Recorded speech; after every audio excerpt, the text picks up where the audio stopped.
Okay, welcome. This is the fourth episode of Greatest Hits. I'm Master John Drake, joined today by Master Tora Taka. How are you doing, Tora? I am doing well, thank you. All right. So, do you want to introduce yourself? And usually, I like to say just like brag about yourself a little bit. Tell us why we should listen to you. Okay, well, I am in the SCA known as Master Tora Taka, mundanely known as Robert Childs. I have been fencing and sword fighting in various forms for the last 33 years. I compete internationally. I've won tournaments overseas in Europe, competed in the European Games, Sweden's Swordfish, California's SoCal Sword Fight, and I haven't done too bad. And well, that's pretty much my pitch as to why someone should maybe listen to me. So, did you start fencing with with rapiers, or did you start with like more traditional sport fencing, or how'd you So get your start? my official first fencing lesson was actually with, and I say that because there was some history before that, but the official first fencing lesson came when I was 17. I learned French foil and Hungarian saber from my English teacher. I had walked up to the front of the class. I'd asked him. I had this question in my mind about one of the assignments, and I looked over, and he had this armoire that was open, and I saw foils and sabers in there, and I was suddenly the question was out of my mind. And I had a new question, and I said, "Oh, so do you fence?" He says, "Yes." And I said, "Do you teach?" He said, "Yes." And I said, "Where do I sign?" And that's got started. That's great. So you also are, and I don't actually know the exact history of this, but could you tell us a little bit about the Black Tigers group, like how that started, or the history of that a little bit? Sure. So the Black Tigers got started right around the time when I'd already been in the SCA and had discovered the Rapier that was going on there. Absolutely loved it, and or was able to continue it there. But the Black Tigers got started as a kind of group for my personal outlook on when it comes to teaching students is to try and learn what that student's individual strengths and weaknesses are, and to try and I feel that as a teacher, my goal is not to make the best clone of myself, but to help them become their best swordsman. So the Black Tigers got started and founded based upon that principle to try and help people grow into their best as opposed to the best, because there's a difference. I mean, no one should strive to be the best. Strive to be your best, and well, good things flow from that. Oh yeah, We got started that way back in 2004. that's awesome. Is there a specific tournament that you're maybe the most proud of, or particularly proud of, or something that comes to mind that you've won? Specific tournament. Or a series of tournaments, or There is actually, to be quite honest, it actually was not a rapier tournament. It was actually a foil tournament back in high school. That is really the one that stands out really strongest in my memory. And of course, it's because there was a girl involved. But the gal that I was interested in high school was watching as we held our first Federal Way High School fencing tournament, and it came down to me and this other student who was really, really energetic and really fast. And we were only going to 5 touches, and he ended up scoring the first 3 because of something that he was doing that I wasn't countering. And then by the time we get into that those last 2 touches, I thought to myself, went over what he was doing, and then immediately came up with a strategy to counter it. And then the next 5 touches in a row were just all me. So, and I ended up winning that. So I was just really proud that I was able to strategize on the fly. It was really my first experience with having to do that, and then doing that in front of the girl I was interested in. That also obviously was the feather in the cap, as it were. of course, So. yeah, that's awesome. Okay, so I'm gonna go ahead and share my screen, and we'll check out some videos of you fencing. Okay. So, yeah, there it is, and we'll go to there. Share. And if you can tell me, is that showing up? I can see it. Awesome. Okay. We will start with this video. And don't remember. Okay. So to where you come on guard. Okay. So usually what I'd start with is if you could just sort of explain, this is your on guard stance. Like, why do you stand that way? What's your thought process behind here with this? Okay, so the reason why I stand like that is there's a number of reasons. What I will do is I'll just cover two of them. Two of them being that one is about energy conservation. I'm a big fan of being able to conserve energy and use it only when needed. And I have found that fencing in that fashion allows me to fence for much longer at 100% for a much greater duration. The other reason is because of deception. Holding the sword down low, it's basically what I call my parry 7. It's just another parry that I use and that I start from. Instead of holding it up high, I have found that anything that floats within the visual range of the person's head height is very easily tracked. And I discovered that people who fence from a high guard, and I started fencing in a high guard when I first got started, you're constantly giving this reminder to your opponent exactly how far away you are, what side of the blade that your blade is on. I mean, it's giving just this volume of information. And then I discovered holding it down low, when you hold something out of somebody's line of sight, it's really easy for them to lose track of it. They lose track of just how far away you are. They lose track of the position in relation to their own defense. And then you can start taking advantage of vulnerabilities that they start exhibiting. Like the person, and I highly encourage everybody who's out there listening right now not to do this, but don't look down at the sword. Don't try to look at the sword and try to track that. It's the fastest moving thing on the field. You're not going to do it. So that's not where your eyes go. But that's two of the reasons why I stand that way, and I have found it to be a very effective approach. Mm-hmm. What about your dagger position? Okay, so the dagger is going to be dependent upon my opponent in front of me. I always use what I call an adaptive dagger approach. And it can be an adaptive dagger offense, and it can be an adaptive dagger defense. And what that means is that I will position that dagger based upon what my opponent shows. And wherever they put their weapon, I'm going to arrange my dagger such that the straight line shot, which is the fastest shot, is completely locked out. So it forces them to take a longer path. If they have to take a longer path, then it takes more time, and that's more time in my favor. Mm-hmm. And you can actually see this in this the still image here, that his point is right in front of your dagger. Yep. So I will play this video a little bit, and we can just see what happens and talk about it. So I will show that at slow-mo real quick. So one thing I've noticed, I noticed from, and those were either very close attacks. It doesn't look like it's hard to tell if they landed or not.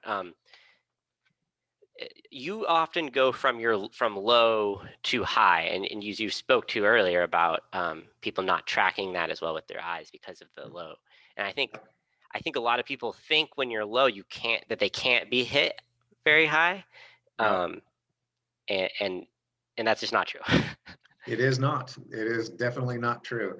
And a big part of that is because of what I had mentioned earlier about them not, and as you made mention to, about them not tracking that. The tip is obvious. The rapier is designed to be a thrusting weapon, and the tip, which is the fastest, and the thrust being the deadliest attack that anybody's ever going to face.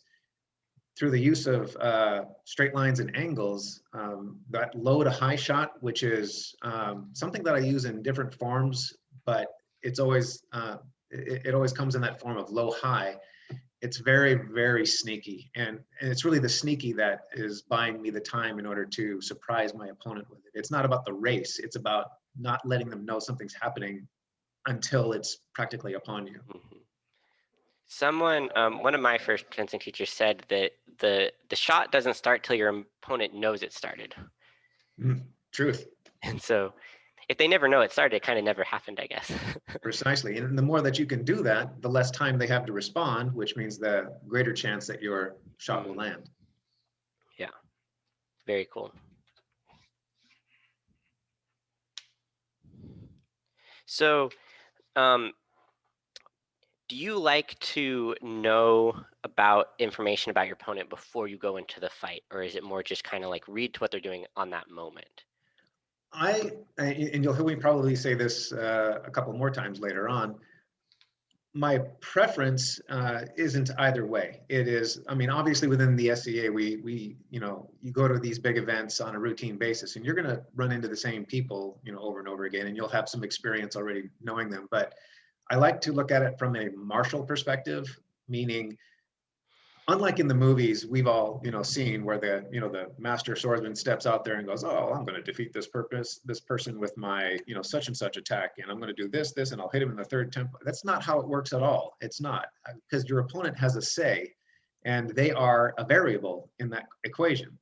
So as I describe it to my own students, I let them know every time you step out there with somebody, you are creating a whole new world that has some rules that say this can work and some rules that say this won't work, and they're completely different from one to the next to the next. As you step out there with someone, if you want to be a successful swordsman, you have to discover what those rules are, and you want to do that before you commit to something that could potentially get you killed. So, and there's many and varied ways that you can do that.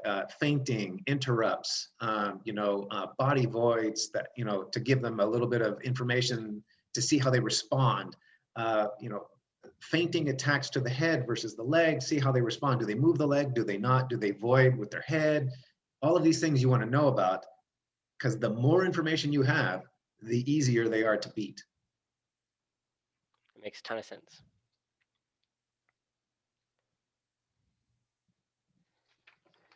And yes, if I have prior information about somebody, yes, I will use that against them. It is So true. you would never, if you didn't know your opponent, would you ever ask someone who might know them how they fence, or would you just say, okay, I don't know them, I'm going to go out and figure it out?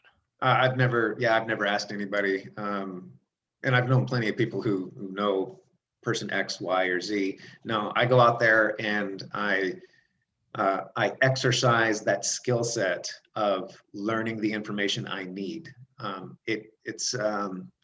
it truly is that. It's a skill set that every swordsman should look to add to their repertoire, because you're not going to have the benefit every single time you go out there of asking somebody, like, for example, a great example is when I went to Europe in fencing in Belarus, fencing in Gothenburg, Sweden. I didn't know any of those fencers out there. I mean, the fencers from Poland, the fencers from France, everybody there was new. And if I didn't have that skill set of learning how my opponents move and what they're going to fall for and what they won't, that would have been a decidedly different contest, I'm pretty sure. So if your student asked you, they're at a tournament, they're going to fight their next opponent, and they came up to you and they're like, how do I fight this person? Would you answer the question, or would you tell them just go figure it out? Nope, I've done that plenty of times. And what I will typically do is like when I'm training students, for example, and I'll have students from other schools and other schools of thought, training against these students, I will tell, as I'm seeing it, I will tell my student, hey, here's what I'm noticing about your opponent. And then I'll tell that opponent, oh, by the way, I happen to know that this person has this particular weakness. And the reason for that is because it's not to try and mess with the fight. It's because with each one of them knowing this about each other, that is going to force them to strengthen that weakness and turn it into either a non-weakness or learn how to turn it into a strength, as sometimes the case is. That's very interesting, actually.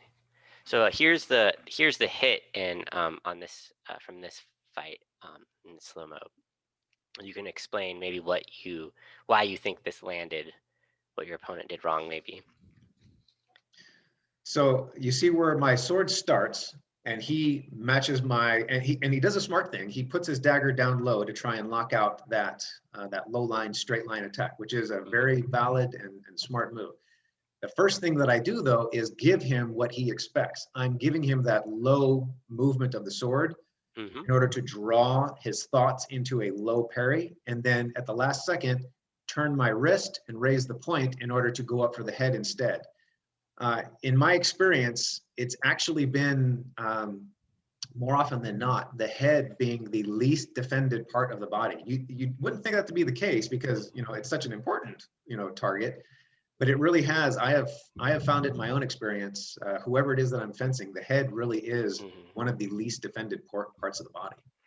I would actually fully agree with that statement in my own experience. I'm also going to point out that your dagger. Whoops, I went a little too far back. Too far.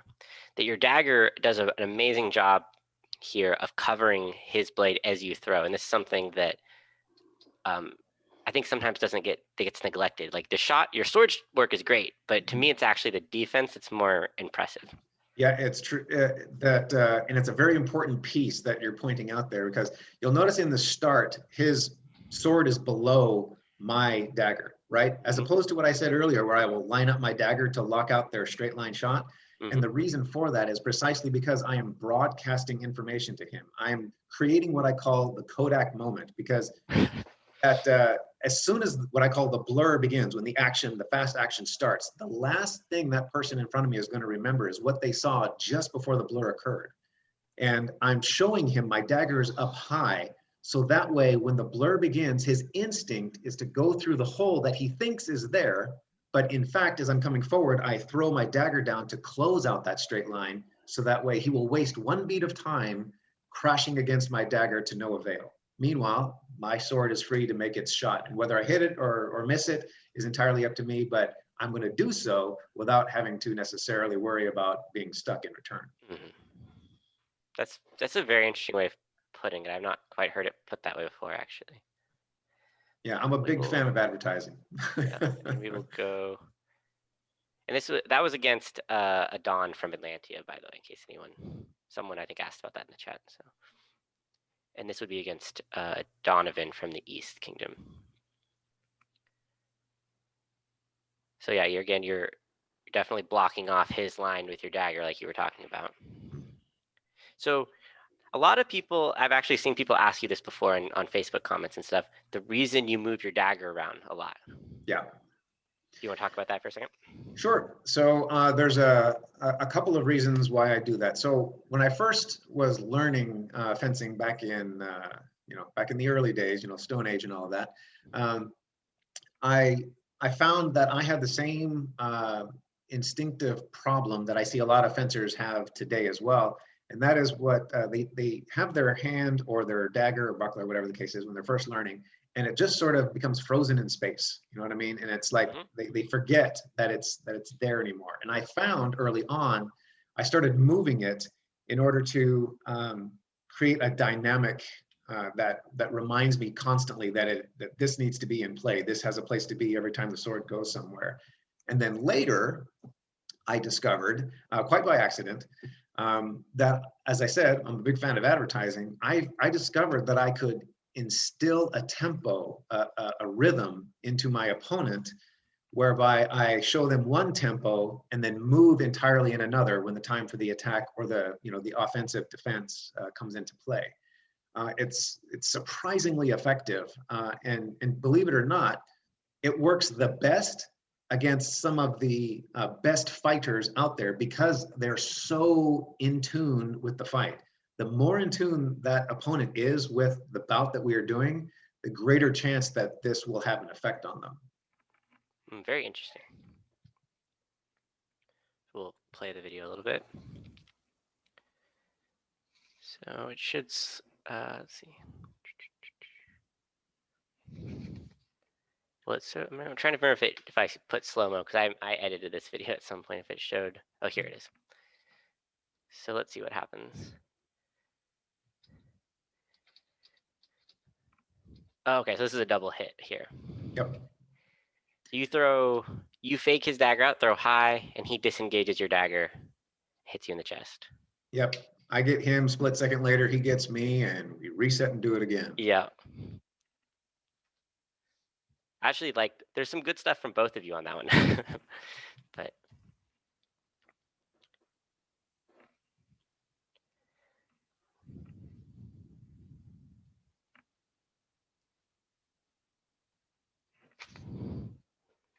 looks like just a straight shot to the knee. Yeah. So I guess you would, from a lower guard, you obviously have a pretty easy leg shot from there, because your sword is already on that Certainly that can line? be, but there's a trick to that if you want to do that without end up getting plunked in the head for that.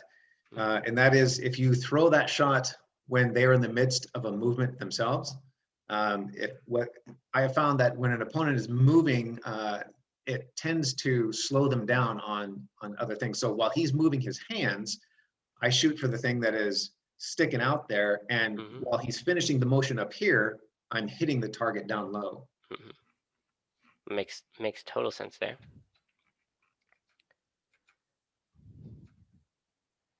And I don't find fighting a grounded opponent to be particularly It is not. interesting Yeah, or I do or not. educational. I do not prefer it. Yeah.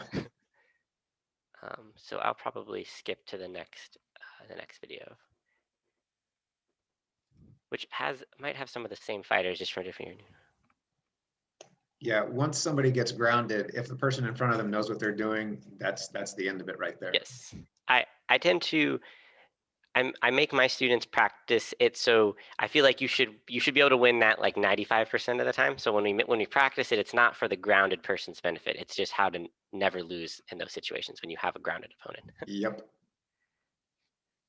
And if you want to know how to fight from the ground, the answer is don't get hit in the leg.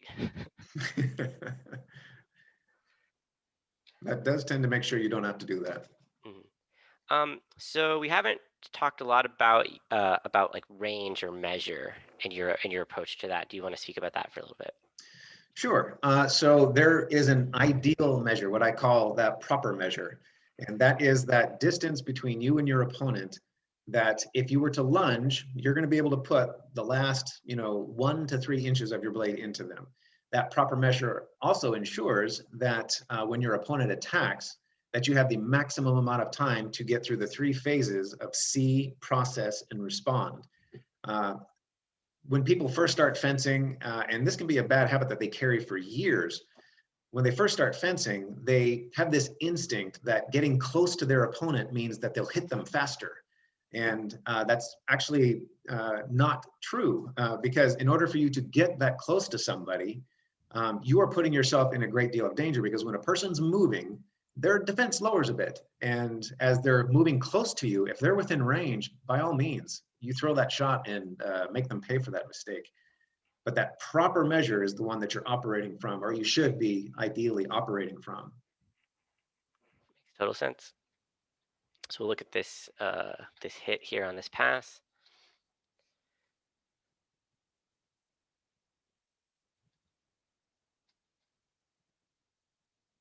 Oh, this might have been a double hit again too, actually. Nope. As his sword is coming low, I see it going low, and I drop my dagger down and push it to the outside. Okay, yes, I see it now.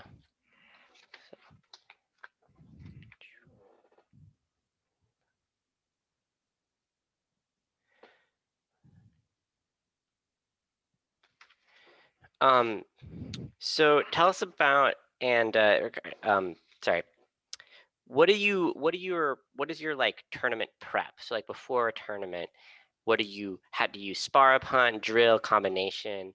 And is it different? Like, how does that differ depending on the tournament you might have to fight in? So as far as prep is concerned, I do 3 major things, and one is to stretch. Obviously, I'm 50-year-old dude, so I got to make sure that the ligaments and the muscles are good and stretched out. And then the next thing I do is oxygenate the blood, a lot of deep breathing through the nose and out through the mouth in order to maximize the amount of oxygen to all of those fibers I'm about to be using. And then, of course, is the warm-up fights that I do beforehand. I have found that when the blood is already gone, you got the adrenaline already pumping through the system, and the body is heated up, you're moving at 100% from the word go, as opposed to just going in there cold. So what about like the weeks leading up to a tournament as well? It is a lot of what I already do every single week, and that is a lot of sparring, a lot of practicing the point control drills with the suspended tennis balls, walking the balance beams forward and back, all of that stuff that I normally do in order to sharpen those individual skills in each one of the pillars of fence that I So you'd say it it doesn't really change much leading up to it. No, it doesn't. I don't go like on a crazy, egg yolk diet or or anything like that. It's just a lot of the same thing that I do each week, and then I apply all of that into the fight itself. The really only prep work that's actually different is, making sure that I do those warm up fights beforehand, making sure that I do the deep breathing, and obviously the stretching. No, that actually makes a lot of sense. So here it looks like he overextends. You block him out, and then looks like draw cut his neck. Yep. So it's also nice that you really you maintain the proper range as he's coming in too. That's another. That time is critical. I know what they say about, I know what they say about dogs, but truly, a man's best friend is time. I don't care what they say. It's man, woman, a fencer's best friend is time. The more you have in your favor, and the less your opponent has, the better. Couldn't agree more. Very nice.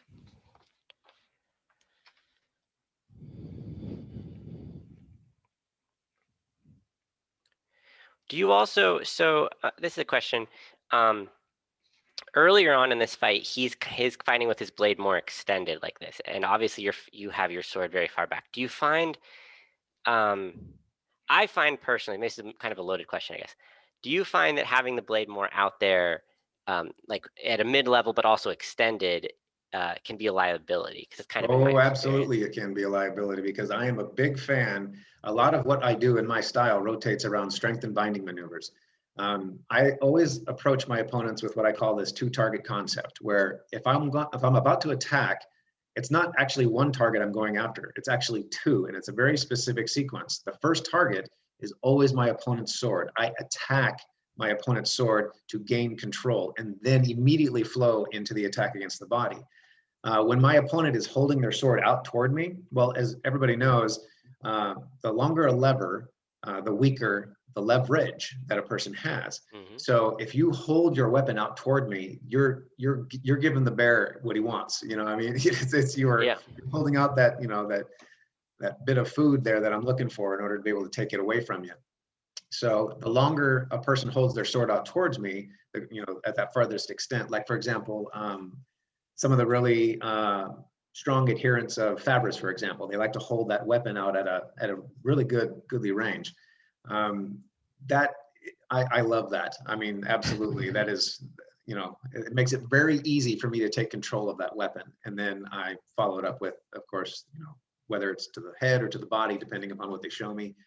But the person who holds their sword too far back, however, can be just as much at a disadvantage because of the fact that now they've got more distance they have to cover in order to strike me.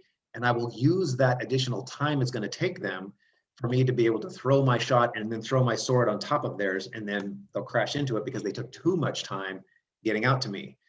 I have found it's most difficult, the person in front of me, if they're doing something in between, right? They've got some bend to the arm, so therefore they've got the greatest strength for that defense when the time comes. And it's also the minimum distance that they're going to have to travel in order to reach out to me. I have to be very cognizant of how they're utilizing their weapon in a situation like that. I actually very much agree with that as well.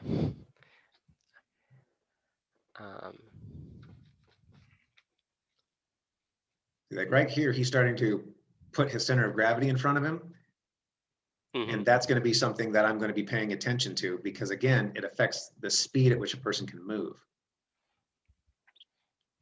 So now he's centered, and then as soon as he starts to lean forward.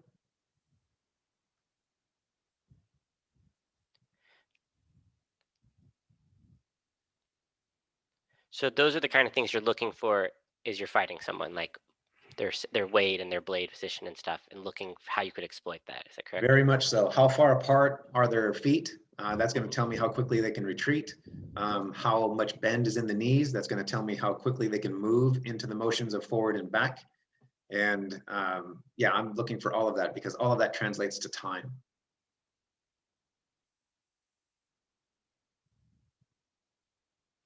Let's see here.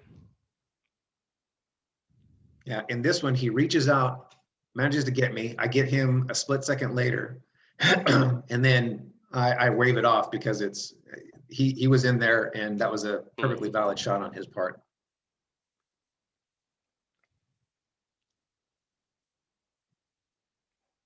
So actually, I'm gonna go back real quick. I have a question about that. So if something like, if you have like something like this happens and it's a multi-pass fight, right? Yep. Do you then think, okay, what did I do wrong, and try to make an adjustment on the fly for that, or do you just be like, I'm just gonna go back, like I know what I'm doing right? In that particular instance, it was because I totally whiffed the parry. It was meant to catch his weapon and push him to the outside of my left, and I just totally missed it.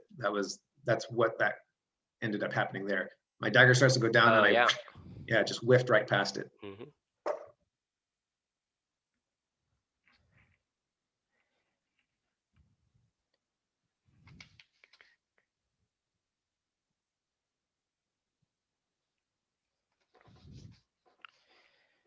Let's.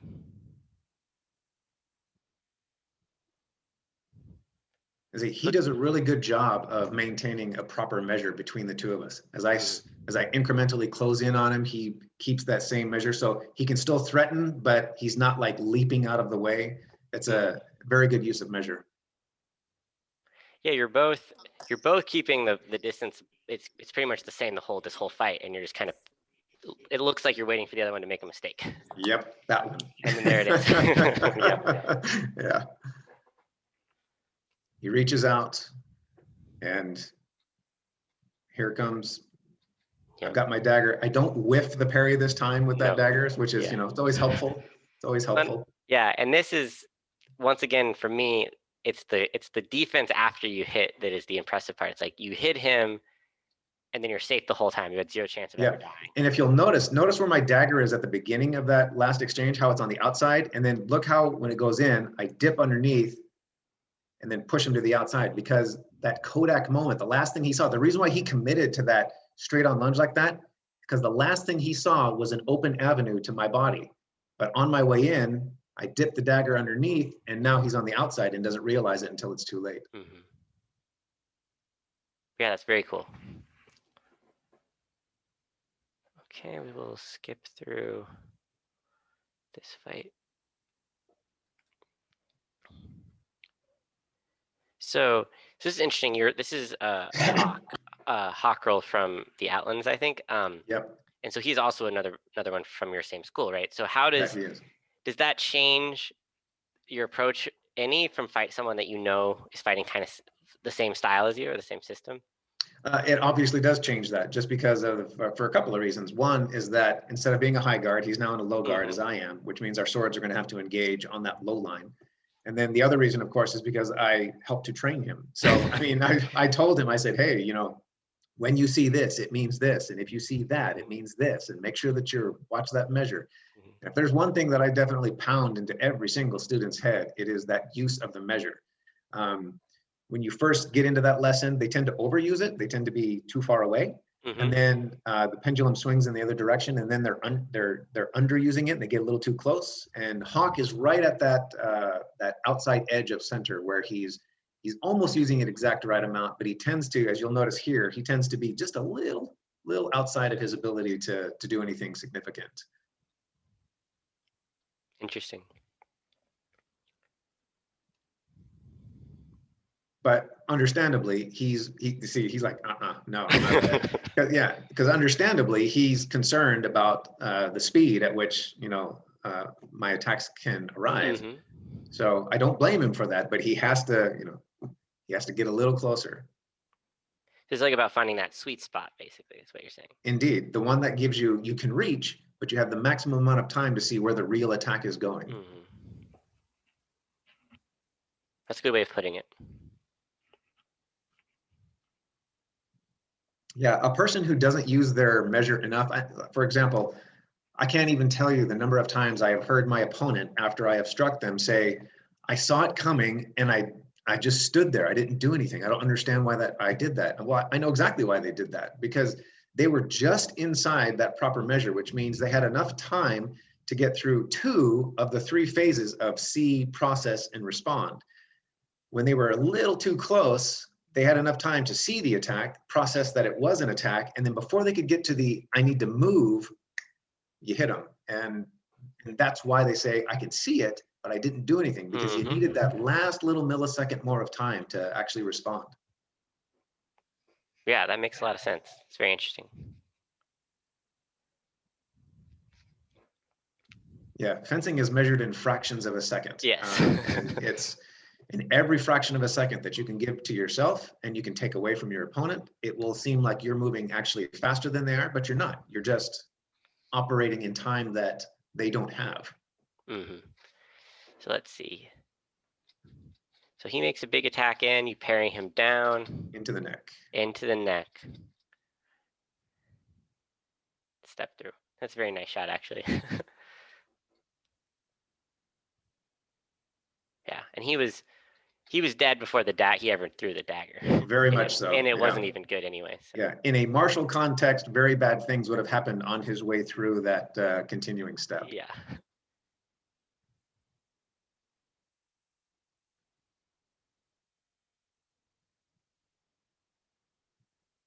So here's that adaptive dagger again, lining it up against his sword. I always think that's underappreciated part that people don't think about. Yeah, every time you can force your opponent to take the long path, that's a good thing for you. Yeah, well, you're making them slower, right? Yes, you are, because it takes them more time to do whatever it is. And also, let's not forget too, when you lock out that line, that straight line attack, when they start that long path, you know what that long path is. You know where it's going. So with a flick of the wrist, now your dagger is in the way again. So would you say, and I think this is obvious from this conversation so far, but you say with your dagger is your primary defense over your sword? Nope, I would say that is, I operate according to a 50-50 prospect. My dagger, unless you close into infighting, the dagger is purely 100% for use in defense. The sword is 50% offense, 50% defense. Okay. If you want to present a dynamic defense to your opponent and excuse me, and a dynamic offense to your opponent, I'm telling you, the dynamic fencer is the most dangerous, most difficult person to face that you are ever going to face, because of the fact that you don't have those established patterns that you can rely upon. My opponent throws a shot at my 4, I might parry with the dagger. He throws a shot at my 4 again, thinking that it's going to be a dagger. Oh, I parried with the sword. Instead of parrying him straight across, maybe I throw him down into a 7. Mix it up so that way they can't predict what you're going to do. Okay, that's a really good way of putting it as well.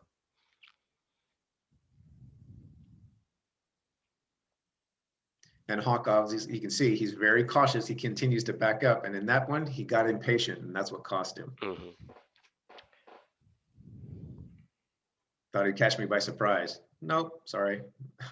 Yeah. Yeah, he really didn't have much when he made this big step here. No, he was hoping that he was going to catch me by surprise. And yeah, well. He is fighting with his offhand, since I think so, to give you fair. So let's see. Yeah, I'm just not a big fan of desperation attacks, because you're hoping on luck, and hope really is a poor strategy. It is so much better to see what you can do strategically, and so is luck too, right? Like I don't like to believe in luck personally. Yeah. Well, yeah. Anybody who relies upon luck, for example, there's a concept that I put into my students, where every time they throw a shot, it doesn't matter whether that shot was successful or not. They need to stop for 2 seconds and ask themselves, could my opponent have hit me back in that moment that I struck them? And if the answer is yes, then it was purely luck that you were the one who hit him and they didn't hit you. The masterful strike is the one where you struck your opponent and you had every option that they could have come back at you covered. And all you need to do it is for a split second, because you're in and then you're out. If you don't have that covered, it was luck that you didn't get hit, if you didn't get hit. I could not agree more with that. It's very, very well put. So this would be Adam, I believe. That He's is also Adam. another butt Yeah. hugger. We're just watching you win this same tournament at Pennsic over and over again. Well, one thing that I can definitely say about Adam is that you look at him and he's a stocky guy, and you're thinking that he's going to be slow. Yeah, he's deceptively quick for a guy that you would expect not to be quick. And again, that goes back to that whole movie reference where you look at somebody and you go, oh yeah, this person is going to be this, that. No, until such time as you create that world and then test the rules of that world, Mm-hmm. it's a foolish mistake to assume anything. Yes, I would agree that Adam is very fast or very quick.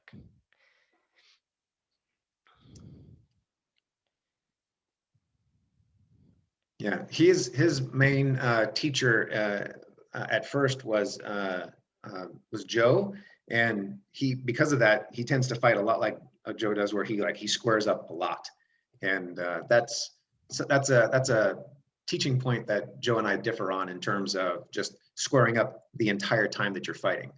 You want to be a little bit more adaptive than that. Mm-hmm. So you would say to adjust it as you go, or? Correct. There are some times where I need to be squared up because, for example, I'm a firm believer. Now, mind you, there's exceptions to every rule, but I'm a firm believer in the weapon moving before the body. Now, sometimes though, the weapon that's going to move, that needs to move first, is my dagger. Well, my dagger is also shorter, obviously, than my sword, so I have to get it closer to my opponent's weapon. In which case, then I will close in on them with that dagger first, following up, a split second after, then with the sword. And then other times, no, keep it back. Mm-hmm. So you would want, when you want the dagger to go first, obviously you need to be more square for that. Is that kind of? Correct. Yeah, because my arm has to come forward, and if I'm standing, profile, Mm-hmm. I have to get that shoulder out there, and that requires me to square up. So this is Vareth, I believe. That it is. This is a person that I trained from start to finish. He didn't have any other Tiger teachers before he came to me. So do you have any different thoughts on fighting someone with a buckler versus if they have a dagger too? I mean, obviously there's going to be differences, but. Yep, very much so. There's a couple of things that I do. One is that I will throw shots up the blind spot that just kind of dips over the top or the bottom the last second. That prior knowledge that I know about Vareth is he likes to charge, so I'm keeping a very cautious measure there, so that way when he ultimately gets impatient and then commits to the charge, there you go. I know that it's coming, and in that particular instance, I just ducked his blade and slashed his leg as he went by. It should show it at slow-mo. If not, I'll go back and we'll watch it slow-mo.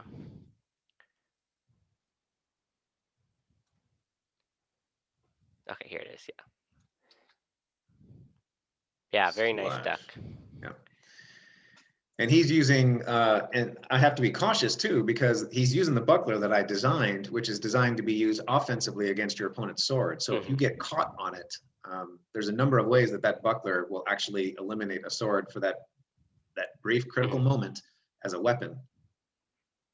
Because it has all those corners and that V in the middle. Is that correct? Exactly. It's meant to be able to reach out there and pin that weapon in place. And also too, the front of it, in order to simulate what would happen if you had a wooden buckler and a sharp sword, I cover the front of the buckler with a suede. So that way the rubber stopper, when it on somebody's rapier, when it makes contact with that buckler, it sticks and you can move it just as a razor sharp point would do into a wooden buckler. So we'll just watch a couple of these because this is like a long set of sparring, and tournaments are usually more fun to review. But this is a training fight with Boomy, yeah. Yeah. And we'll just watch a little bit of it because, like I said, I prefer to watch tourneys for this because it's usually you get a more realistic view. But if there's anything you remember from this that you wanted to point out, I know this is also a lot more recent. This was done back in December. This is a much more recent engagement. This is done as far as, at the end last year, beginning this year. And as you can see, Boomy's got a lot of motion where he does a lot of leaning in order to try and get out of the way. But it doesn't take very long. He's been coming out in order to sharpen up his skill set. And he's learned trying to swing your body to and from, my sword is faster than that. So if you move your body, I'm just going to track you on the way by, and it's just going to and get you. So, but he's doing really well with his measure now, because his prior defense was throwing that shot and then leaping way the hell out of the way in order to make you impatient and rush into him. But I'm a patient guy, so yeah. Someone in the chat says, I find impatience the #1 cause of death. Yep, it is true. Impatience will kill you. Yeah, but this is early on when Boomy first started coming here, and every Tuesday since, he has been coming out here, and we've been working on his skill set. That's awesome.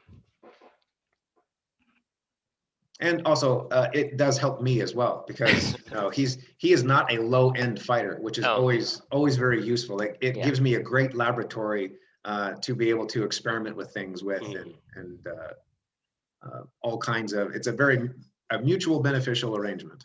That's awesome. We'll go ahead and jump to the next video, since I think tournaments are more interesting. So this would be Rowan, who's actually my student. But I think you had about a year to work with her, I think, when you were out in yeah, we had some on and off sessions while I was stationed there in Rhode Island. And yeah, she is very bouncy, very springy, and she is also one tough lady. She doesn't worry about how, I mean, mind you, I'm not blasting her or anything, but she doesn't, I mean, if you did blast her because you're coming in and she doesn't care. If the shot was going to land, she just wants to know how she can be better for the next time.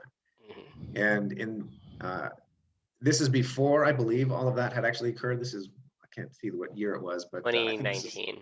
Yeah. So this is right around that time frame when I got stationed over in Rhode Island. I clicked the wrong button there. Apologize for that. That's all right. There will be a flogging later.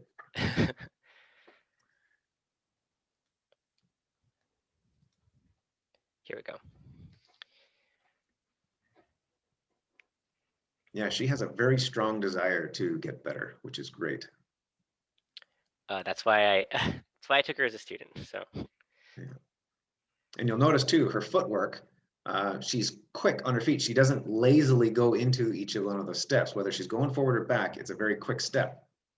That makes it more difficult to be able to take advantage of the fact that somebody's moving to either offensively or defensively, make them pay for it. And she's doing really well with her measure. When she wants to get close to throw a shot, that's when she starts to close. She gets uncomfortable, she backs away.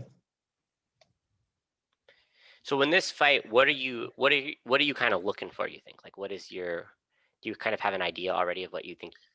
I do, because of the fact that she holds her sword up at the level. It makes it a little easier for my dagger and sword both, depending on which I want to do. And when I make my attacks, if someone's holding their sword nice and flat like that and up at the same level as my dagger, it makes it that much easier for my dagger to be able to take control of it. From a high guard position, they have to extend it in order for me to be able to just, hit them on my attack. But if it's laying flat like that, as my attack is going in, I can get my dagger on top of it. They don't have to move. Yeah. Well, it looks like right as you step in, she throws low. And my dagger. Yeah. You cover it very nicely. In the way. Yeah. Yep. Exactly what you were talking about. And yeah, she's going to be very good one day. I mean, she's good now, but I mean, she's going to be very good one day. I agree. So this is against Boomy, and this is the finals of the On-Stern tournament. So we can see it, and this is before. Obviously, this is a little bit older too. So this is before you were working with Boomy as well. Yeah, this is before all of the training there. But this is when Boomy likes to keep back, stay a goodly distance away, and try to counter any action that comes offensively from me in order to try and take advantage of the fact that I'm open for that split second. But like I said, I'm a very patient man, and I will slowly close on a person until such time as the moment that I think might work is available.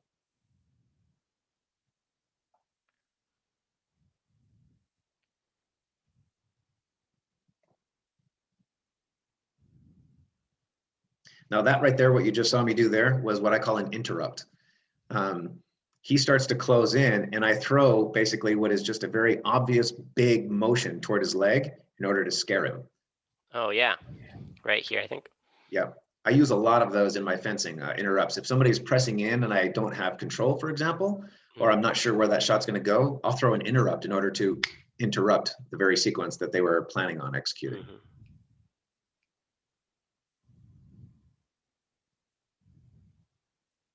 Because you don't want to just let them do what they want, right? Correct. You want to always be the one in control. And if you don't have it, you need to, there's a number of things you can do, but you want to make sure that you reassert it.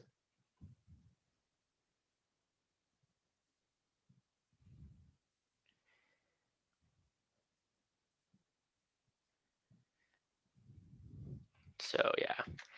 Yeah. See this? It looks like Boomy reaches a little bit, overextends, and you hit him. That's the very thing that he was trying to get me to do is what ultimately ended up getting him hit. That proper measure ensured that I had all the time I needed. I would also say that his dagger is behind him. Yeah. Yes, that does not do him any good here. Not so good. Not so good when it's hanging out back here. Yeah. It's kind of a running thing. I think I point that out almost every time I do one of these sessions that someone pulls their dagger back like that. It's just my thing that I have to point out. Yeah. Well, I mean, when I was first, again, back way back, when I was first transitioning from Olympic fencing into Rapier, because of the fact that I did a lot of foil and saber, Olympic foil and saber, my first attacks when I would make them would be with my offhand flying out behind me when it should have been up here, helping to defend me. Yeah. So one of my questions I had, and we'll just let this keep playing.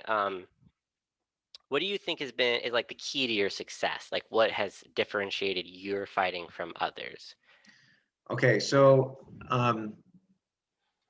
that goes back to the philosophy that I try to teach into all of my students. The reason why I've been as successful as I have is because I recognize the knowledge that's out there and I gather all of that knowledge and bring it into my repertoire, those things that work for me, that make sense to me, that have a purpose for me. And the things that don't fit for me, it could be any number of things for whatever reason. I look then to other systems and pull that information in order to fill the hole that was previously in that in my repertoire. So I understand and recognize that, like say, for example, we know all of these, period masters, Morozo, Capoferro, Saviolo, Silver, all of these guys. And when they entered the world, there was fencing knowledge around them. And the reason why we know their names is because they did that for themselves. They learned what was available and then they changed things in order to suit themselves and help them become their best swordsmen. And that's why they now have a style that bears their name, is because they did that. They made some changes and reflected that. I just try to approach my fencing in the same mindset where I don't limit myself to just one style of fence. I don't limit myself to just one technique. I keep myself very open to everything, even if it seems ludicrous. I'll give it a shot. I'll try it because you never know. There's been some very valuable lessons that I've discovered completely by accident because I was just experimenting. But I think that is a huge part of where my success has come from, is being willing to absorb knowledge from wherever it may come. And by the way, it's not just from Rapier that I have that I've taken martial knowledge from. No, I think that makes a ton of sense. So my other question is, what are your weaknesses? What is the secret to beating you? So if you're willing to share that. Yeah, absolutely. No, because here's the thing. I mean, I have trained people before who came to me because they wanted to learn not how to fight like a tiger, not to learn how to fight like Tora does, they just wanted to learn how to fight me better, how to do that better. And I totally will do that. I will train anybody to, if for nothing else, to be able to beat me and to take advantage of the weaknesses that I have. Because, and I'm telling you, it's not completely altruistic. It is because I view it as, if I help this person to get better at fighting me, that forces me to continue to adapt and evolve in order to remain a better swordsman. Because if I don't, well, you know, the proof will bear itself out in time. Mhm. So I do that for the purposes of forcing evolution, of constant change. And that's why I do that. But as far as my actual weaknesses, I would say that they're actually the same as, well, a lot of other people. If you can throw a shot, if I give away a tell that says that I'm about to move, and you've got a clear opening to throw a shot at that moment in time, you automatically have got a little bit more time because I'm going to be a little bit delayed in the response. So if you can see that tell, and everybody's got them, I train to minimize them, but let's face it, I'm human. I'm going to have some tells. If you throw it at that point in time, you stand a better shot. If you can, let's see, other weaknesses would be time, for example, if you can make good use of that. I will say that anybody who wants to cross swords and like keep pressure on my weapon, that's not a weakness. Don't do that. That's actually a way that you're going to end up probably getting yourself killed, because I am very good at fighting by sense of touch. So increasing your chances there would also be, don't ever make unnecessary contact with my blade, and you will increase your odds in that way as well.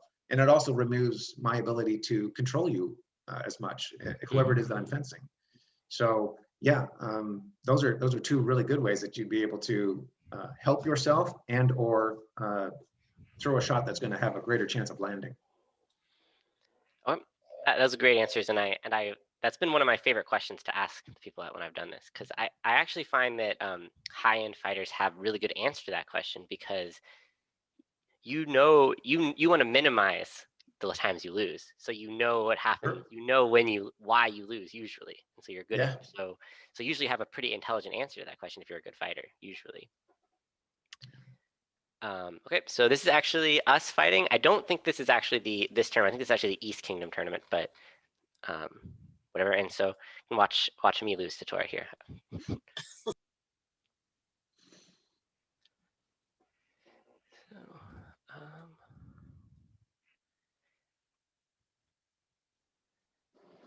And obviously, Tora, feel free to tell me what I'm doing wrong if that is.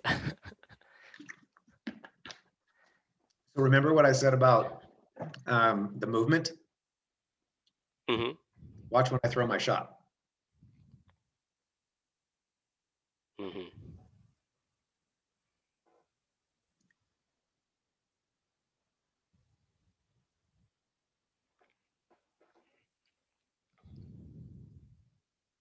See the pattern that you're establishing? Step forward, step back. Step forward, step back. Now watch, and then watch when I throw the shot. Mm-hmm. There's that step, one step, step, boom. Yeah. And then here it comes. I'm keying in on that pattern that you're showing me with your footwork. I think and this is not an excuse. I totally should have done better. I think I was trying to be random by not, because I didn't want to just stand statically in front of you, because I figured usually if I do that, I just die.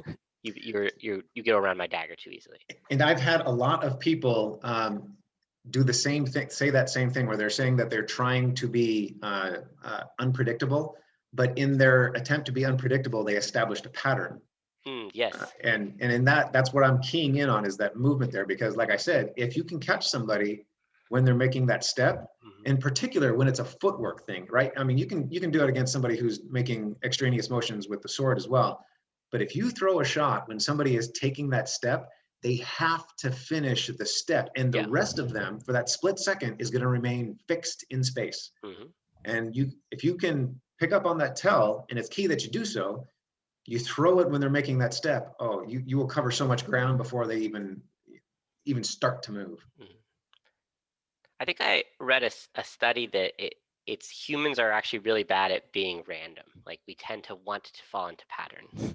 Yep, yeah, because that which is familiar is comfortable. Yeah.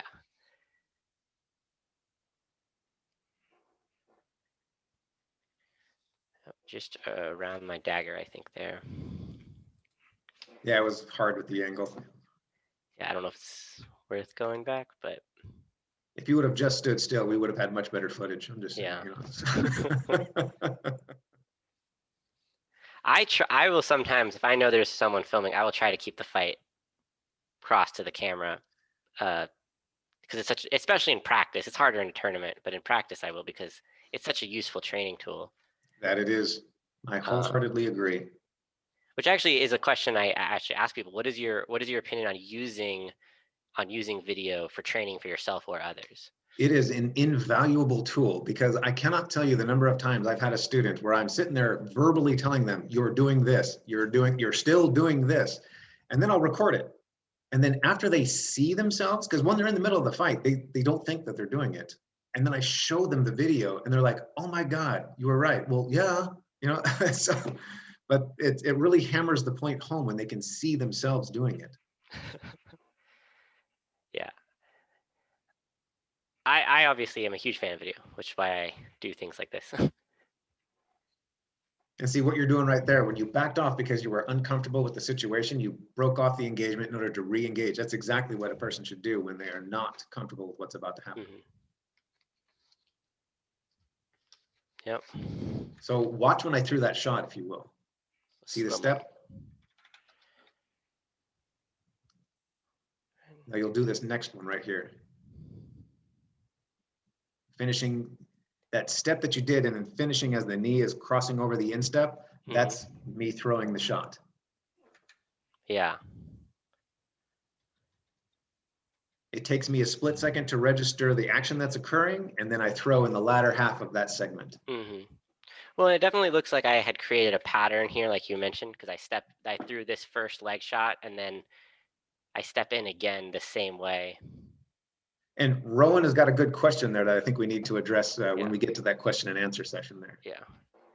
Well, this is the last video I have, so we can go ahead and jump into that right now, actually. All right. Yeah, her question was, one of the bits of advice that I gave her was not to attack into your opponent. And that is absolutely the truth. If your opponent is attacking you, you should not be throwing your sword out at them, hoping that you're going to strike them. You should be putting everything you've got into the defense, parry that person, and then take advantage of the fact that they have been parried, because there's a momentary opening that you can take advantage of. What I was doing was not throwing a shot into your shot. I was throwing a shot into your footwork. There was no attack being thrown at that particular moment. It was just you taking a step and me taking advantage of the fact that you're stepping. Does that answer your question, Rowan? And so we're done. We've pretty much watched the video. So if people want to answer, they can turn their mics on and we can they can ask questions verbally, or we can just chat a little bit too at this point. So.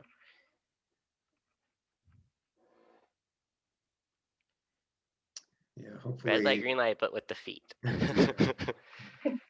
I had to get to a quieter spot. Yes, that does answer my question. It sounds like you're firing into but you're not necessarily being threatened in that moment. Correct. Yeah. If someone is throwing a shot at me, unless because I'm operating at proper measure, I'm seeing that from a mile away, and I'm not going to need to take that step, that small step retreat that we talked about in the midst of that attack. If it's just them making a movement, that's absolutely a time that you can throw into them. Again, from proper measure, don't try to close into too close and then throw that shot. You need to see that tell and be within range of that person at the time that you launch, and they are completing that footwork motion.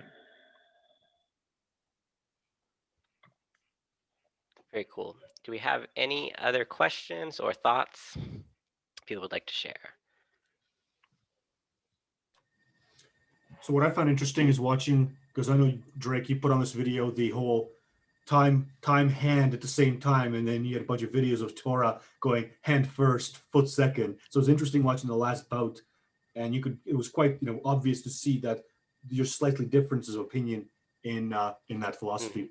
My point was that people teach they teach hand always first when it is not always done that way. And so they are, and I like people to say, because I wasn't necessarily saying one was better or the other. I was saying people aren't doing it. People are often not doing it how they're teaching, and we should teach what we actually do, not what we magically think we're doing. Truth. Yeah. So. Yeah. Now, I will say that when I'm teaching a student taking somebody who's just beginning rapier, I will tell them under no uncertain terms, throw your sword out first, throw your sword out first. And the reason for that is because I want them to develop that reflex, because they need to understand the foundational rule before they can start bending said foundational Sure, rule. and yeah, and I don't necessarily disagree with that, but there are a lot of people who don't say, like, they don't even say it. They say like, oh no, I do it that way 100% of the time. Yeah, And no, then you look at footage and they're like, no, you don't actually do it yeah, that way. it's situationally dependent. Yes, exactly. Anyone else? I have a question. So Rob, you've been kind of making the rounds on the HEMA scene and kind of doing the crossover from like a point only or at the very least predominantly point SEA game to like the kind of the HEMA cut and thrust sort of situation. And I am getting absolutely shredded by cuts. Like, I mean, whether wildly thrown or not wildly thrown, it resulted in a lot of double kills, and those lines were just lines which previously were impenetrable are now like wide open. So there's a couple of things that you need to keep in mind. Okay, first off is the difference between SEA fencing and the HEMA fencing. Now, on the SEA side of the house, there's a very strong encouragement that you call your own blows. So even when my shot comes in there so wickedly fast that the human eye doesn't track it, but my opponent, however, is going to feel it. My opponent goes, oh yeah, I got that. And that typically lands well. In HEMA, however, if you do that, and since the judges are the ones that have to call that, I cannot tell you the number of times that I have just instinctively, because, you know, let's face it, a lot of fencing is done by the instinct. It's letting your body do what you've trained it to do.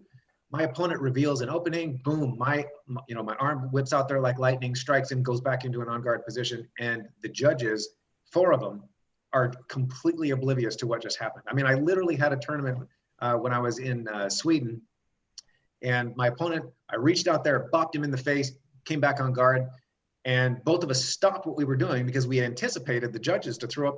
Not a single one of them saw a damn thing. So we just kind of shrugged at each other and kept going.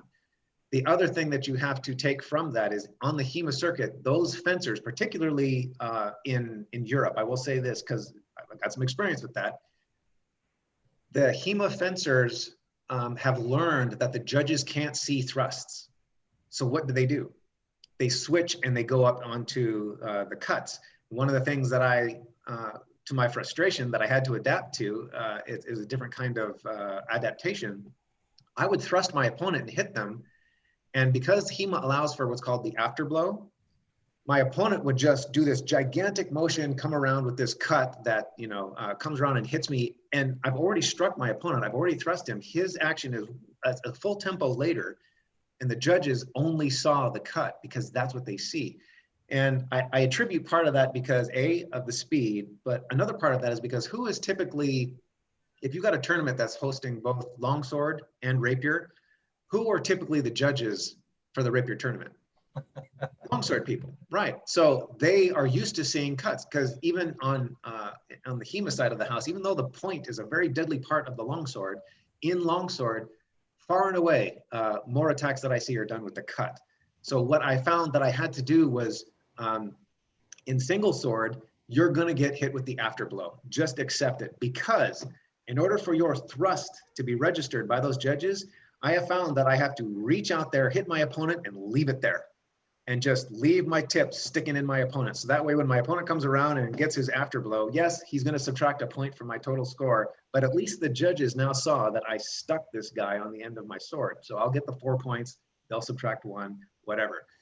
In rapier and dagger, however, I have a much better ability to stop those afterblows. I will strike my opponent and then put the dagger in the pathway that they only have left. And then they'll end up crashing against that. It is much easier to stop those cuts when you're fencing with rapier and dagger. So there is a decided difference that you have to train into yourself. It's completely antithetical. It is against common sense, I know, to leave your sword just sitting out there in somebody. But when you're fencing single sword rapier in a HEMA tournament, you got to do it. All right. Thank you. Yep. Interesting question. Anyone else?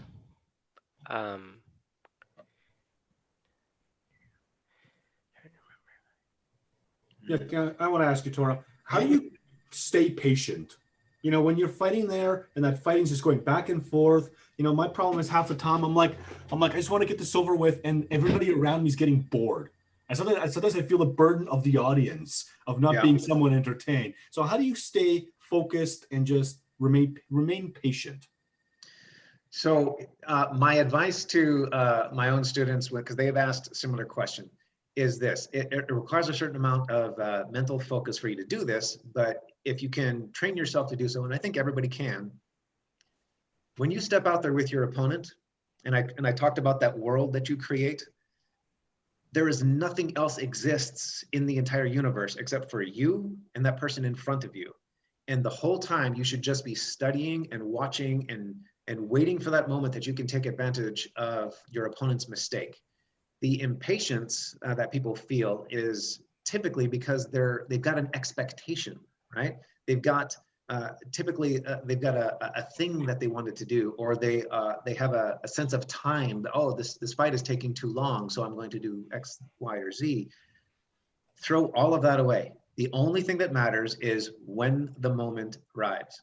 And in that universe that you have created between you and your opponent, where there's new rules that govern that world, just focus on learning those rules and then waiting for that moment, because that moment's going to arrive when it arrives. You trying to force it isn't going to do anything but get you killed.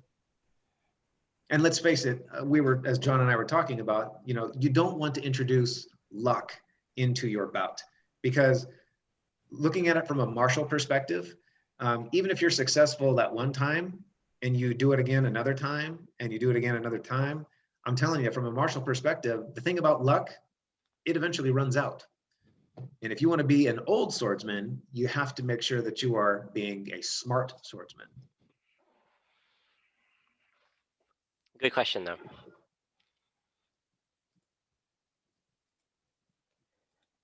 Anyone else?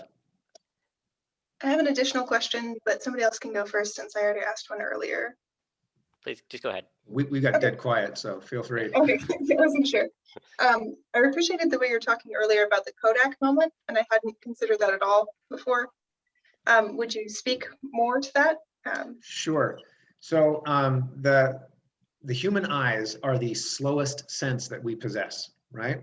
That's why I when I'm ever training my students, I'm always imparting on them how it's very important that your eyes are good, that you use those before the blur, before the fast actions begin. But once the fast actions begin, you should be fencing by your sense of touch and by your reflexes that you have programmed. Now, that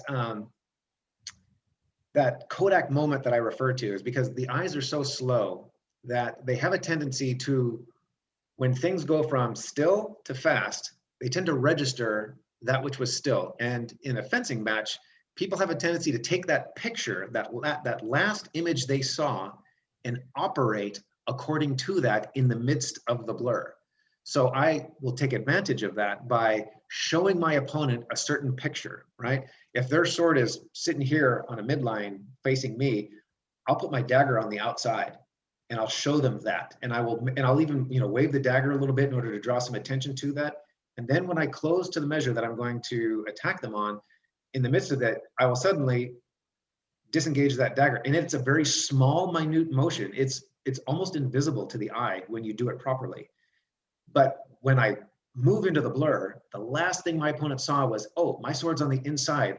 I'm going to reflexively throw my sword out at them. And, oh, wait a minute, I'm hitting something.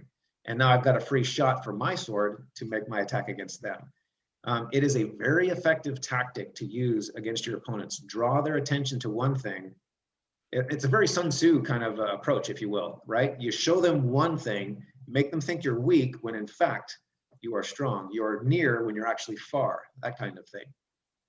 But that Kodak moment is a very effective tactic if you can get used to using that. Thank you for talking about it more. I'm going to think about it a lot. We're gonna see Rowan running around with one of them old-timey cameras now. Watch, you know. Yeah, I was thinking, I was like, does the Kodak moment, that's kind of a dated reference now. Yeah, I know. It's gonna get to the point where people are gonna look at me and go, "What?" Then I'll have to change it. It's that selfie moment. Oh, got it. Right. Okay. Someone in the chat says, what is your favorite and least favorite weapon style to fight against in a tournament and why? I don't have a least favorite. I will say that single sword tournaments are not as fun to me because I truly love sword, and for me it's sword and dagger, but for anybody else it could be sword and buckler, baton, whatever the case is. But for me, I love sword and dagger because it is two weapons moving independently of each other, but also working in concert in order to create constructs that your opponent cannot break. It allows for such creativity and free form, free thought motion that I just, the creative part of me just absolutely loves that. That's awesome. I totally agree with that too. Anyone else? I got one more question for you. Yeah. Okay, shoot. If somebody wants to say something, just tell me to shut up too. No, this this is good. Thank you. Watching your videos, Tora, I find that you are either moving a lot, everything, or you're perfectly still, seemingly. Yeah. And nothing in between. Can you talk about that for a second? Because that is me adapting to what my opponent is going to be responsive to. So my opponent, every single person that I ever face, they're gonna present a defense, right? And they're gonna show me a lot over the course of the bout about how they move, how fast they move, are they lateral movers, do they move forward and back mostly, all kinds of things, all kinds of information they're going to be transmitting. So I will then craft my defense based upon what I see in that person, right? So if I see a person is fairly pattern ridden, you know, there's a lot of patterns in that person, it doesn't require me to move a whole lot. In fact, what I want to do is I want to be very calm, steady, and still in order to impart that to my opponent, so that way they will, what they think is taking advantage of the fact that I'm not moving. When in fact, I've lasered in on what I'm about to strike because I know what that person's going to do. When I'm moving a whole lot, it is because I am presenting a dynamic defense to my opponent because of the fact that I want them to be off their guard. I want them to be constantly thinking and changing and adapting and inserting doubt. I am doing that for the purposes of being able to be the dynamic, difficult opponent that is required in that particular moment in time. And the way that you have the experience to know which you apply and when is exactly by that experience. You fence against hundreds and hundreds of people, hundreds and thousands of times, and you start to pick up on these patterns. So I want to add just one more thing to it. It's some of my experiences. I've found that if I'm completely still, I disappear to the person's eyes because there's no more movement. Pardon? In a one-on-one fight you're talking about? Yeah. Okay. But I just kind of disappear. There's no movement. The brain goes, okay, the brain goes, I don't have to worry about that. It's background noise now. I also have found that if I'm moving a lot, the brain does the exact same thing. It goes, there's too much, it's just noise at this point, and it turns it off as well. And it's the in between the fight, it's the in between movements that get noticed. So if you're completely still, you disappear in the background. If you're moving a lot, you disappear in the background as well. Does that make sense at all? Things, and one applying to each one of those that you just described that you have to be cautious of. When you remain still, you have to be trained such that you don't fall into a very common trap that I see people do. When they become still, they literally become still. I mean, they take time in order to break out of that stillness, and that is time you don't have when it comes to fencing. I have gotten so many people when they just kind of went still, and then I threw that shot and they didn't even move because they got stuck. And it doesn't have to happen for an extended period of time. I just need to see that in you for a split second, and I will go. When you are moving a whole lot, it has to be movement that has a purpose, because if you're just moving for the sake of movement to try and flummox your opponent, in trying to be unpredictable, you are going to create patterns that are predictable. And I have done that a great many times to a number of swordsmen out there. And you have to be cognizant of the fact that you are not presenting a pattern, because that's a very easy thing to do. And most people aren't even aware of it until they see themselves in a video later on. You know, they'll see, oh yeah, okay, I was doing this or I was doing that. But something that you make reference to there when you're talking about kind of disappearing, nobody had asked the question because I think a lot of people are probably focused thinking that this is only about the one-on-one fight. But a lot of folks ask me in the SCA anyways, you know, why do you always wear black? Why are you always dressed entirely in black? And there's a couple of reasons for that. One is the philosophical side of it that I can get into if anybody was interested. But the other, you know, real world aspect of it is this. In melee scenarios, which I absolutely love participating in, I love fighting multiple people at a time. But when you dress entirely in black, even in broad daylight, when you go still, you disappear off of people's radar, right? I mean, I have literally, to give you just a quick, you know, 20-second story there, I was at Nestraya, I had broken through the enemy lines, I got into the backfield, was fighting people, killed those folks off, and then I snuck around coming right up the middle, up to the backs of the enemy army, and I'm coming up on the general of their army, right? He's standing back about 10 feet from his army. Well, as I'm on my way stalking this guy, another one of the enemy fighters comes at me. We fight. I kill him, and then I turn and I look at the enemy general's back. He literally turns around, looks, scans left, scans right, turns back around, and then I come stalking up on him. And Laertes was the marshal at the time, and I hear him giggling in the background as I'm sneaking up on this guy, and I go. And I lay my sword up there. You're dead from behind, my lord. He whips around all wild-eyed and goes, "Where the hell did you come from?" And I'm like, dude, I was 15 feet away, right over here. You looked right past me. And then, of course, I start doing the death from behind, and it's never good for anybody's army. So, but yeah, but I mean, I've done that so many times and have used it in so many different situations. It allows you to disappear off the radar. I mean, in broad daylight, I'm not even talking nighttime, I'm talking broad daylight. It has a tendency to just slip right past the eyes. Very interesting. So do you want to tell us about the book you're writing a little bit? Yes, I am writing a children's book. No, I'm kidding. I'm writing a book on rapier combat, and it's called Revelations of Rapier. This is like I said, I've been fencing for the last 33 years, and I will say that, you know, humbly, but taking that moment to, you know, that glimmer to brag a little bit, I do have certain talents that lend itself very well to this, that allows me to see things that a lot of other people don't. And what I wanted to do was to be able to encapsulate that knowledge as best I could. And the reason why I say that is because anybody who's ever tried to write a book on fencing understands there's just some things that you got to be face to face for. But I wanted to put as much of that knowledge as I possibly can in there. And the lessons in that book, I mean, obviously I'm approaching it from a rapier centric perspective, but the lessons in there when it's talking about the measure and timing and psychology and the patterns and you can take that knowledge and apply it to absolutely anything. Longsword, saber, single stick. And I mentioned those in particular because I don't train in those weapons, but I take all of my rapier knowledge and I apply it to those weapons, and I have gold medals in longsword and HEMA tournaments. I've got gold medals in single stick. I defeated Poland's saber champion utilizing this knowledge from my rapier. And I wanted to get that knowledge out there to as many people as want to make use of it. So, and again, too, if it helps people to get better, and then it forces me to continue to adapt and learn, and who knows what I may learn in the next 20 years after that. That's awesome. When do you think, is there a timeline for that coming out, or?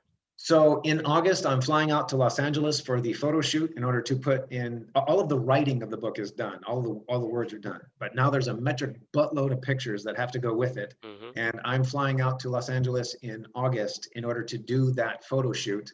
And then shortly thereafter, I'm hoping by the end of this year, we will have either publication or beginning of the following year. I sent the book proposal out to 3 different publishers who specialize in martial arts books.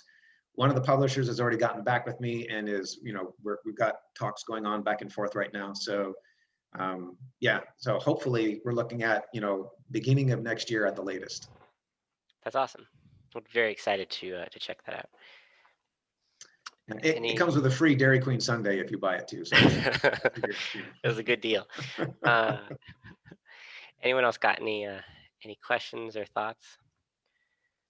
I have a mental toughness question, actually. Please go ahead. When you're at tournaments or in melees, you look physically very relaxed. You look very calm. But what mentally are you doing? Are you firing yourself up? Are you going to a Zen mode? Do you want to talk about how you get into your Rapier mental toughness? It's mostly sedatives that makes me look that calm, but I think that lends itself because of the I'm a very minimalist as necessary movement kind of guy when it comes to fencing. When my opponent attacks me and I parry, I want them to miss me by inches, if not less. And that is because I am conserving that energy. I'm conserving the time and the space around me to operate at my absolute fastest. When I'm out there looking as, and you're not I've heard that before, people making mention of that. And that is, I'm looking at everything that I can possibly look at and take in as information. As I'm walking out, say for example, it's the melee field. As I'm walking out there, I'm taking note of what is the ground looking like? How many people do I currently have in front of me? This guy over here, if he ends up winning his fight, he's gonna end up coming here on my flank. That's gonna determine what kind of movement that I do in order to put my back at the best possible angle so that way I don't get flanked or I don't get killed from behind. I am just taking all the information in. And then when it comes time for the fight, then the energy comes out. And then when we're done and I'm making my way to the next fight, be very calm, right? Why be all, why wire yourself up on your way to the next fight? No, you're just burning energy for nothing. Just breathe in through the nose, out through the mouth, on to the next one. And that's pretty much what I'm doing as I move from one fight to the next. Very cool. Do you ever think about how your body language or stuff might be perceived by your opponent, like as far as intimidation or anything like that ever? There has been all kinds of that. Yeah, absolutely. I've had people get, angry with me when we were fighting because I was smiling during the fight. That's just me having a good time, people. Yeah. I mean, I'm just enjoying the fight. That's all that means. I've had some people say that when I do a certain thing that it seems intimidating. My mom says I move like a spider when I'm fencing. I don't, It's like, Mom, I'm a tiger. Come on. So, but I mean, yeah, different people will interpret those things in different ways. But I've had people say good things about it, and like I said, I've had some people get angry for reasons I don't even fathom. But sorry, I was having such a good time fencing you. Yeah, interesting. Interesting. But I try not to take it personally. People are people, and give them some leeway. That's a good attitude. Anything else, anyone? Bueller. Well, there's another dated reference that most people catch right there. So That's one of the greatest movies of all time. So yeah. Well, I have somebody who had practiced, a fighter who was off for 7 years and he's back now, but he is a relentless foot attacker, and I'm having some trouble dealing with them because I'm using the 3 foot width Black Tiger stance, and I think he's trying to train me not to have my foot that far forward. And okay, now if you're fencing, are you fencing in a low guard when you're fencing against that person? Yes, sir. Okay, so the nice thing about having a sword in a low guard is when someone's shooting at your leg, your sword's already down there. So moving it to the side is something that you need to train into yourself. Your experience level right now, because I'm just going by my prior knowledge that I already have, everybody, I'm not just making assumptions. Your experience level right now is you've got a long way to go before you've mastered that everything from defense of the hand to, in this particular instance, defense of the foot, right? Because you're learning Tiger style and you're trying to apply it. So that person's actually doing you a favor by pointing out that current weakness that you have right now. He's pointing out something to you that you know now that you can work on, and you've got somebody who's going to continue pointing that out until such time as you have made yourself stronger. I am telling you, you will never learn anything in life faster than when you've got somebody better than you to practice against. And every time that you get to a point where you're able to beat this person, then you need to find somebody who is going to continue to push you. This person is doing you a favor by pointing that out. He might think in his own mind, oh, I'm going to teach this person not to stand this way. No, actually what he's doing is he's teaching you how you're going to defend it, because you have to be creative now in watching for the tells, watching the measure. Do you have enough time? Is the parry strong? These are all things that are going to factor into whether or not you're successful in defending that leg. And also too, is he like tapping you with that? Because I've seen a lot of foot snipers in my day that like to just kind of like lay their sword on the toe. If it's not coming in pretty solid. yeah, if it's not coming thrusting in there, okay, good. All right, good. Then yeah, he's doing it right. Good. Okay. Thank you. Yep. Yeah. By the way, Hawk, when he taps you on the foot, he's tapping you most often. He's not getting that thrust in there, so don't let him get away with that. He has a good foot shot. Yeah.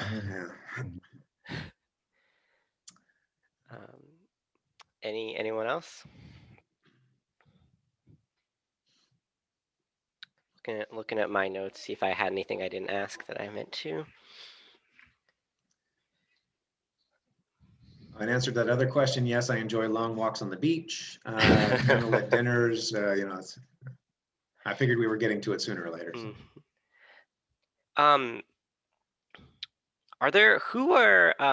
Is there individual fighters that you particularly admire their fighting or look forward to fighting them?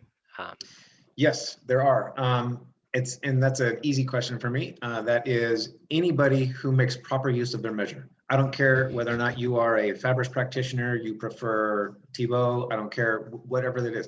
If you make proper use of measure, that person automatically has my respect, just because I'm telling you, I run into people who have been fencing 10 years, 20 years, and measure just seems to be something they never bothered to master. And it costs them. In their local pools, they tend to do really well because they know those people and they've got enough experience and enough experience fighting those people. But as soon as they get outside of that comfort zone and they're dealing with somebody who knows how to fight with measure, I mean, I'm telling you, if I could only master or have a student master one skill in fencing, could only master one, it would be measure. Someone in the chat says, how do you practice mastering measure? I'm glad you asked, because there's a number of things that you can do. Okay, I won't go into all of them, but I'll go into two very good drills that you can do. And one requires a partner. So have your partner stand in front of you with a sword. You've got your sword. And then what you do is you approach that person, you start out of range, and then approach that person and then stop when you think that you are at a measure that if they lunged, they're going to miss you by just inches, right? They'll be at their max extent lunge and they miss you by inches. It'll take you time to be able to do this. But it is a skill that you want to have and be able to recognize at a glance exactly how far away you need to be from somebody. And do it with different lengths of swords, do it with different heights of people. You do that and you're doing yourself a gigantic favor, and then reverse it. So that way you know how far away you need to be in order to strike your opponent.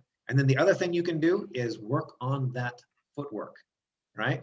If you work on that footwork, and what do I mean by that? Okay, that means moving in such a fashion that you're not bobbing up and down. Make sure that your movement is fluid. Make sure that you're not overstepping, taking gigantic steps when you shouldn't be. I mean, it's perfectly fine to take two smaller ones. I see people make all kinds of kind of gangly, awkward walking mistakes. They think because they're moving, they must have footwork. Well, okay, yeah, technically speaking, you have footwork, but it's not mastered footwork, right? You want to be smooth, you want to be even, you want to be quick, and you want to be without tells.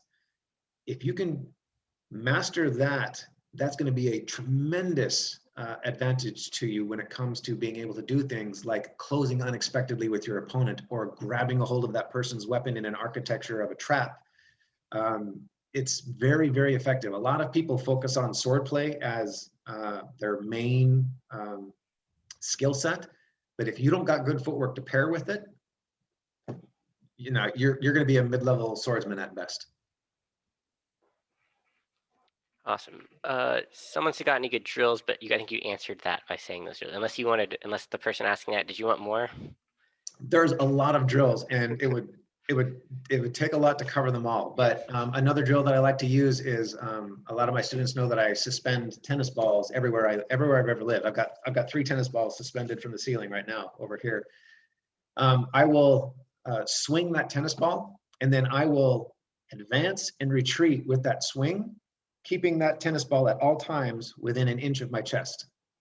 And then keeping in mind that on every single swing, the momentum is going to change, right? So you're going to change how far you're moving forward and back, forward and back. If you can do that, you're going to develop how do you move slowly. If you're bobbing up and down, trust me, that tennis ball is going to bounce off of you and you're going to know you weren't quick. That's another way that you can develop smooth footwork and tracking a flow in the way that you move. You want to be like, Bruce Lee said it best, be like water. And that's what you got to do. Do you think you kind of alluded to this, but I'm gonna ask, how important do you think it is to travel and fence broadly? Tremendously. You got to get out of your pool, right? I call it a pool because a lot of well-known fencers that are well-known in their area, they tend, if that's where they spend the majority of their time, they do themselves a tremendous disservice by not getting out there and fencing against other people. Because when you do that, you're being exposed to people with different strengths and weaknesses, different timing, different quickness. They're going to have different moves. They're going to have different patterns. They're going to have different tells. I mean, you need to learn all of that as much as you possibly can, because like I said, every time you step out there with somebody, you're creating a whole new world. And if you can't figure out what the rules of that world are, yeah, you're gonna stymie yourself. Awesome. And so yes, short answer, yes, tremendously important to get out of your local area and fence as many different kinds of people as you can. Couldn't agree more on that one. Anything else, anyone?